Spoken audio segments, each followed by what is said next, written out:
Why surrendering is the only option that twin flames have. So, today I want to speak about why surrender is key and why the ego finds it very difficult to surrender on the twin flame journey. So, simply speaking, this is not a journey which is happening, in the physical world with normal, mechanics and your normal logical mind. Because a normal logical mind will just say that do this and do that, and then you will have it. Let us say, you are preparing for an exam. So, what will logic say? Okay, you find out the syllabus, you find, coaching for it, you find the books, you study hard, and there you have it. That is your best shot. All right. But this is not like that. This is not an exam, that you have the syllabus for, and you're just doing your work, and this is it. It has a certain, within the recipe, there is a certain element which is very personal to everybody's journey. And that certain element, has to do with the individual twin flame connection that people have, and how everybody's stories are different, everybody's tendencies are different, everybody's wounding is different, and the variation of the wounding, that also is different, of course. And everybody's karmic bondages are different, everybody's spiritual preparation, spiritual tendencies, their capability to understand and let go, all of that varies a lot. So, simply speaking, because there are so many factors, and you don't even know, with a lot of the last few things I spoke about, how can you ascertain what your spiritual preparation is? Maybe coming from past lives or something like that. How can you ascertain your karmic bondages for that matter, right? How can you ascertain your ability to let go? And all of that, you can look at how you hold on to things, but still these are difficult things to understand for the mind. You can't quantify these things. You can't say my ability to let go is 60% and somebody else's ability to let go was 40%. You can't do that. So there is an element of surrender. Secondly, the energetic dance is a dance of opposite polarities. Everything in the universe is basically just that. Okay. So, for instance, if you are going in the northern direction, then it's very possible that your counterpart will go in the southern direction. One energy goes here, the other energy goes there. You are acting in feminine, they will act in masculine. You are acting in masculine, they will act in feminine. Okay. How do you reconcile these two energies? That is very important. But you don't have to worry that we are always opposite, because that is the nature of the physical manifestation. That one thing is clockwise, the other is counterclockwise. And you want to understand more about this, you can go into quantum physics and you can start understanding quantum entanglement, and you can start looking at how quantumly entangled subatomic particles behave with each other. Okay, the movements are always opposite. You can predict the movement of one by looking at the movement of the other, by just basically predicting that the other will be acting opposite to the one that you're looking at. Okay, so basically it is this. Now in the physical world, both counterparts will always act in an opposite manner. So when you are running, they have to chase, they don't have any other way. When you are chasing, they have to run, they don't have it any other way. All right. So when you have a very strong opinion about something, you're a very opinionated person, so do they, but in a different way, about different things about which maybe you have more flexibility in you. Okay. And this can have various variations in which you can notice this, but there will be a certain mirroring. And have you seen how mirror objects are? If I write the alphabet L on a paper and I put it in front of the mirror, I know that the horizontal line in the alphabet L will not be from left to right as I wrote it, but in the mirror it will be shown to me as from on the opposite side. It will completely flip, and it will look like it is from uh, the current standpoint. It will look like it is from right to left. Right, you all know that. That's very basic stuff, that how mirror basically works. This is why the mirroring is deeper. And this is why it is not obvious at first.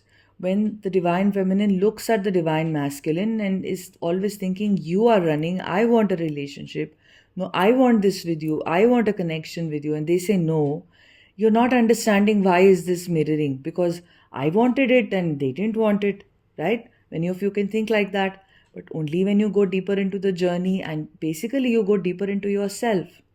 Okay, only when you have taken that inward journey, you will notice you have these wounds, that they are, showing to you, that you have the fear of coming together, that you have the fear of intimacy, that somewhere you don't think you're worthy of being in love or being loved. Okay, so then all of this will show up for you. If you think the counterpart is acting very selfishly and they don't think about anyone, you could be acting the same way about your life. You could also not care about many people. All right, if you think that they are very, interested in other people around them, you could also just be acting the same way. You are not your own first priority and you're not interested in what is happening within you, how you're feeling, how you're, going about day by day. It's all about that mirroring. And when this is such a complex connection, if you can you understand that this is not a soulmate tie where in a past life you did good for your soulmate, a person, then in this life they come here to act as a soulmate to help you, and we celebrate that, and that is to be celebrated for sure, right? How these connections are. Or there is a karmic person whom you hurt, and now you are feeling the opposite side of it in terms of being hurt by this person and stuff like that. It's not karma either. Bad karma, playing up in the form of karmic relationships. It is beyond your normal understanding. And what will happen? How will situations align? There can be umpteen things, which could have been contributing to your separation. Besides the fears, there can be distance, there can be so many situations in the physical world that can be keeping the counterparts apart from each other. And who will resolve it? How will they get resolved? So many people think about it. Oh, but how will it happen? Will I have to leave my husband? Will they have to leave their wife? All of these questions come up, right? So many of you ask and think in those terms. And so many of you have so many other complex situations. How do you make that work? How do you make that happen? You don't make it happen. You don't do anything. You surrender to the divine, because this is a divine dance. This is a dance of creation, the dance of the entangled photons, or the entangled subatomic particles, is a divine dance. The dance of Shiva and Shakti, divine's plan. Okay, the dance of the yin and the yang, completely nothing to do with you. What have you got to do with this? This has been existing since before you came into any form of, physical existence. This is the nature of creation. You are just now, right now, experiencing yourself as the core part of creation when you enter this twin flame dance. Now you're suddenly realizing, oh, I came from this creation and I will also follow the same rules as the laws of creation. So this is why I am seeing these laws happening. What can you do about it?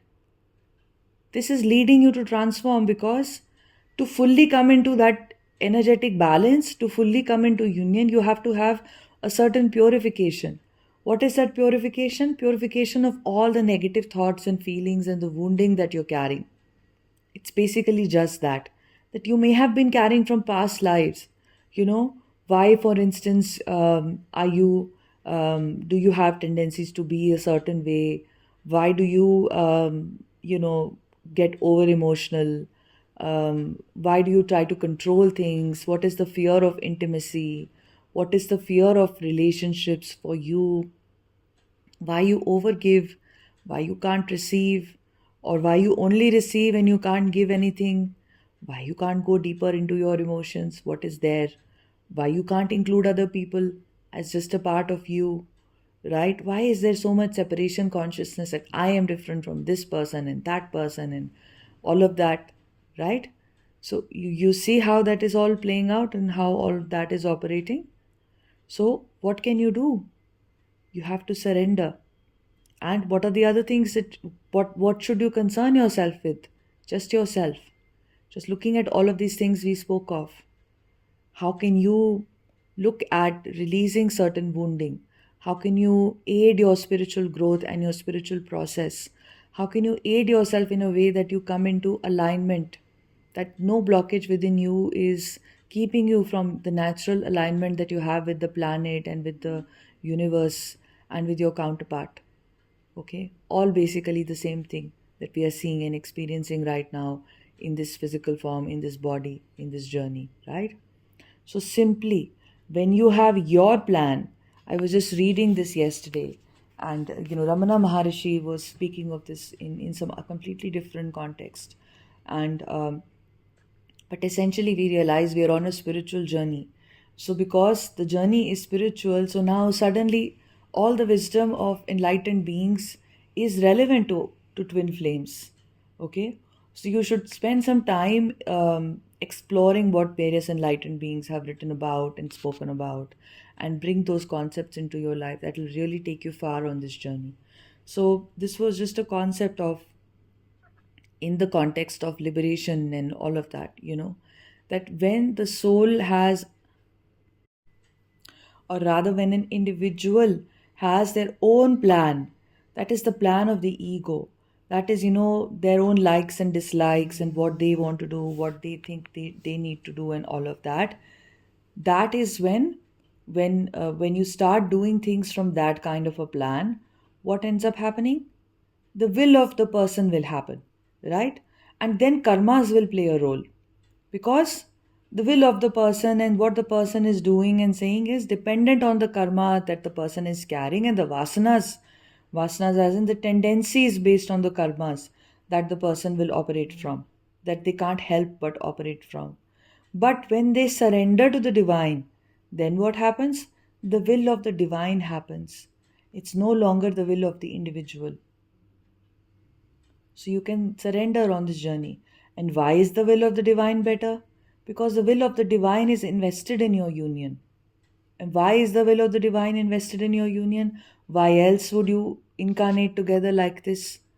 When we say this is a divine connection, when we say that this is the basic nature of creation, right? Everything we see is in pairs. In our traditional cultures, like especially in India, when you see this, there is Shiva, there is Shakti, there is Vishnu, there is Lakshmi, you know, there is Brahma, there is Saraswati, and always things are like that. Why? Because a balancing act. They always said if there is a masculine, there is a feminine. It's a sad reality that today we live in a hyper masculinized world where nobody can catch a break and nobody is allowed to, have feminine qualities of just being, of just allowing, of working, just expressing themselves creatively, of just, surrendering. Surrendering is a feminine quality, it's not a masculine quality. So, of just, being like that flower which doesn't have any purpose as such. But people are focused on purposeful things. There is no purpose to a flower anymore. Unless, you place an economic value on a flower and you can sell that flower in the flower market so people can buy it, for bouquets and stuff like that. Right? That is how now they are seeing flowers, right? Like, so many countries are growing flowers just for commercial purposes. Sunflower because of sunflower oil, or sunflower seeds, or something else because of, something else. Rose for commercial value, you get rose oil and whatnot, right? Which is all right. It's good for us to use the products coming from, plants, of course, and it's a natural thing. But sometimes, why not just have a sunflower for the sake of a sunflower? Not just that because it is enhancing your garden, not even having that much value, but just it's a flower, like a wild daisy, that we see when we are out and about. So you see, that is the feminine nature, that she just is, and there is no purposefulness behind why she is. The masculine and the toxic masculine energy, rather, is all about the purpose. What am I going to get out of it? I want to compete and I want to be better than others, and this is why I want this. And this is everything that I do has to have a purpose, right? I can't catch a break, and it's almost considered to be sinful to catch a break, to not do anything. If you're taking a break, I remember when I used to take breaks in between my, when I would be switching jobs, or sometimes, even after my bachelor's, I took a year off before I went away for my master's. Simply, I had to always give explanations. What am I going to do here? Oh, I'll do this internship. College, whenever we had a summer break, I used to be involved in some internship or the other. Just would not allow myself to just sit, not do anything. And there would be so many, people who would just not have any plans. Think about it. Even when we were in school, were we really encouraged to just be, or were you given a holiday homework that had no relevance, that nobody even cared about when you went back to school? They asked you for it, but you were never graded on your holiday homework. Nobody had that kind of time. But why were they giving you holiday homework? Why didn't they just allow you to be? Why was a Saturday, Sunday a time of more studying, of catching up, right? Why was it like that? And when after a certain age, after maybe 7 or 8 years, you know, in your schooling, and I'm just speaking in the Indian context here, but I think many of you will relate if you went to very strict kind of schooling, that everything then is accounted for. Your hours are accounted for. When you're working on a 9 to 5 kind of a job, Monday to Friday, everything is accounted for. You get that 30 minutes or 1 hour for lunch, right? And mostly people have a working lunch, quote unquote, working lunch, working dinners. Why? Just ask yourself why, right? Why should you have that? This is the world. People make you think that this is the only way to live, and then they have diseases of all kinds. Then these, the fact that you're not getting in touch with your inner emotions, that you're not having any rest, and not rest just in terms of 8 hours of sleep, but rest in terms of restfulness throughout your day. Because you don't have that, you then have diseases. You have autoimmune conditions, which are just so common now, right? It is so common to have autoimmune disorders because stress, you can't manage stress. You're constantly proving something or the other. Is this life? And then we all have read those Facebook posts about, oh, I interviewed a man when he was 85 and dying, and he said, I wish I had more time for relationships, things that mattered. It's actually not even that. The main thing is you wish you had time for yourself. Only when you are established in the self can you be established, can you have a fruitful relationship with anybody else. Otherwise, that relationship will just be based on attachment or neediness, or I need you to do this, some codependence or the other. Because we are awakening spiritually, we will not look at relationships from the standpoint of, um, we will not look at them dishonestly. You have to call out codependence for what it is, right? You have to call out codependent friendships and such. It's basically yourself first. It's working on, that self first, establishing that self first in its truth, and then going and taking some action. That is the right way to do it. And that is the way in which, you are encouraged to do on this journey. Many of you will take breaks, many of you will work on yourself, and then many of you will change your careers, you will do something completely different that you were not doing before. Why? Because now you know that new action is coming from your place of beingness. You're not taking any action to try to prove something to the world, to earn something, to do something. You already have, with all of that set up within you. Now it's just you expressing something. You expressing your natural divine gifts and talents. Okay? So, all in all, you have to understand that the world is not encouraging surrender. And why surrender is difficult for you is because you don't have the programming for surrender. Or rather, the programming to be in this world in a certain way, in a way where you're constantly doing something or the other and proving it to the world that you are of some significance because you're busy, right? And this is such an unconscious thing present in literally everybody. Um, you have to make sure that you look successful, you look busy, you look important. You can't look free. You can't be like, yeah, I'm flexible, tell me what, I can go and do this, I can go and do that, I can arrange my work like that. Then they don't take you seriously. It's such a funny thing. But you're the one living life. If you have flexibility, you are really the one who has control over their life. In some sense, you are the one living life. Because, the situations of life don't have not run away with you, where your work is more important than your health and, just how you're feeling every day. That is not what you're doing. But that is not appreciated, that is not reinforced in the society. Because of this kind of conditioning, surrender becomes absolutely difficult, because one will think, oh, if I surrender the outcome, and I'm just doing, my inner work, because that is being divinely guided to me, that I have to do this inner work, by the way. Like, if I have gone to anybody for any assistance, it's been divinely guided. If I have come across a certain video, it's been divinely guided, right? I have come across something else, it's been divinely guided. So basically, the point is that the conditioning of the mind will not allow surrender. So you have to let go of the conditioning of the mind. This is why you're told, to deepen your relationship with yourself, to deepen your relationship with the divine, which are basically the same things. And when you do this, then it becomes easier and easier to surrender, to be in faith and surrender. Okay? And when you surrender, then the plan of the divine can happen. And the plan of the divine is always about union.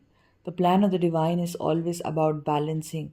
The plan of the divine is for your highest good, and it's for the highest good of all. Okay? So surrendering the outcome is key. Just do your work, maintain your focus in yourself, and look at the layers of conditioning and the wounding that you have, and release that.